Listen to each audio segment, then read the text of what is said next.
let us discuss the first rib, its anatomical features, the anatomical position and the site determination. All these are first ribs. And among the different anatomical parts, like the other typical ribs, the first rib also having three main parts: a posterior end, then sap and anterior end. Posterior end having three parts.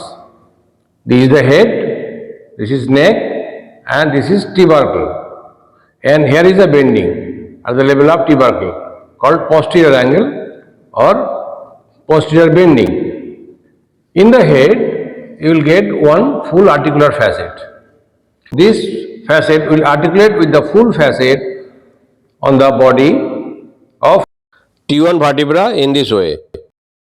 And the neck, it is having superior surface, inferior surface, and inner border and outer border.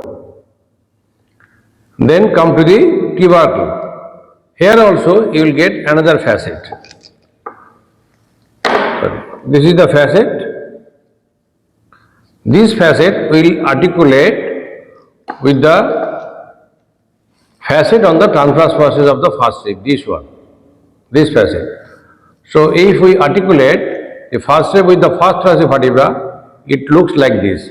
One facet here for the transverse surface, one facet here for the body of the first thoracic vertebra. And then it is a bending, then it is shaft. In the shaft, there are two surfaces, superior surface, inferior surface, inner border and outer border. On the superior surface, there are some important relations.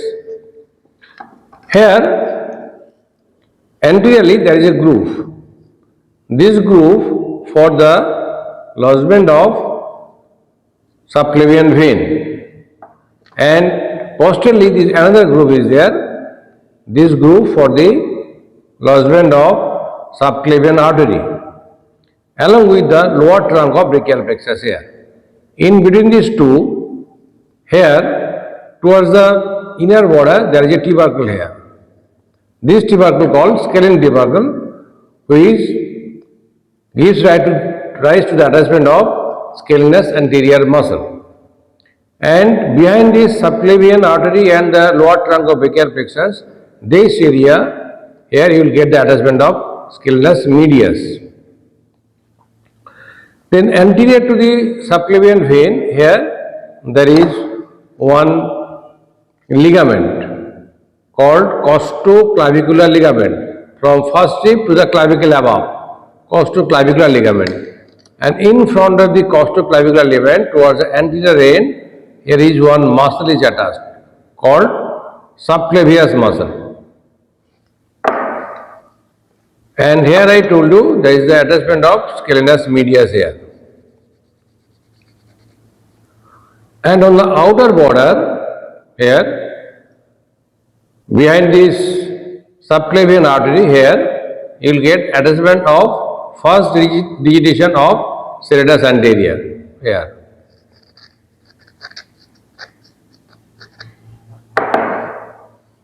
And on the inferior surface, it is smooth, and on the lateral part of the inferior surface, close to the outer border, here is the attachment of one muscle called external intercostal, then internal intercostal, then costal pleura. So in between the costal pleura and the internal intercostal, there is neurovascular plane. Neurovascular plane means here you will get the first intercostal nerve, artery and vein, and the arrangement of these three structures from above downwards, so nerve, artery and vein, NAV. But in the typical ribs, in the costal grooves, the relations of these three structures are from above downwards, intercostal vein, artery and nerves, VAN, but here is NAV. And on the inferior surface, there is no attachment of intercostalis intimus because no intercostal intimus is attached on the first rib. Then come to the inner border. Here is the attachment of Simpson's fossa or suprapleural membrane. And in front of the neck or on the inner border of the neck, you will get four important relations. From medial to lateral, these are sympathetic trunk, first posterior intercostal vein, superior intercostal artery, and ascending ramus of first thoracic nerve. So these four important structures related to this, and these structures should be remembered. This is frequently asked, what are the structures related to the neck of the first rib? And another most important part is that between these two ends, anterior and posterior end, the anterior end, this one, it is to some extent at a lower level than the vertebral end. How much? This end, it is about 3 to 4 centimeter above the sternal end. So it is obliquely placed, so that the apex of the lung, it extends above the sternal end but not above the vertebral end. And this sternal end, it articulates with the manubrium sternum. This is manubrium sternum. This one, here is the articulation with the clavicle. This is clavicle. This one, and on the lateral side, this facet for the first rib.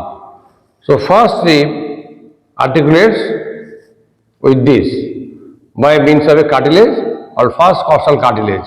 So this joint called first chondrosternal joint, which is a fibrous synarthrosis joint, not primary cartilaginous joint, as per 41st edition of Gray's Anatomy. Posteriorly here, I already told you, this facet will articulate with the first thoracic vertebra. Then how to hold it and what is its side?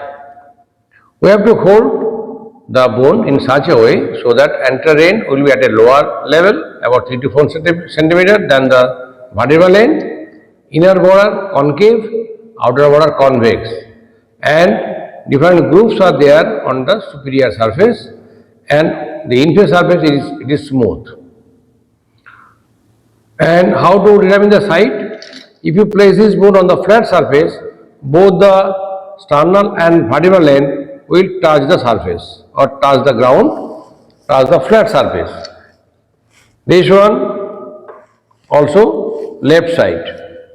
This is also left side. If you place it in this way, you see this end, this head, it is lifted upwards.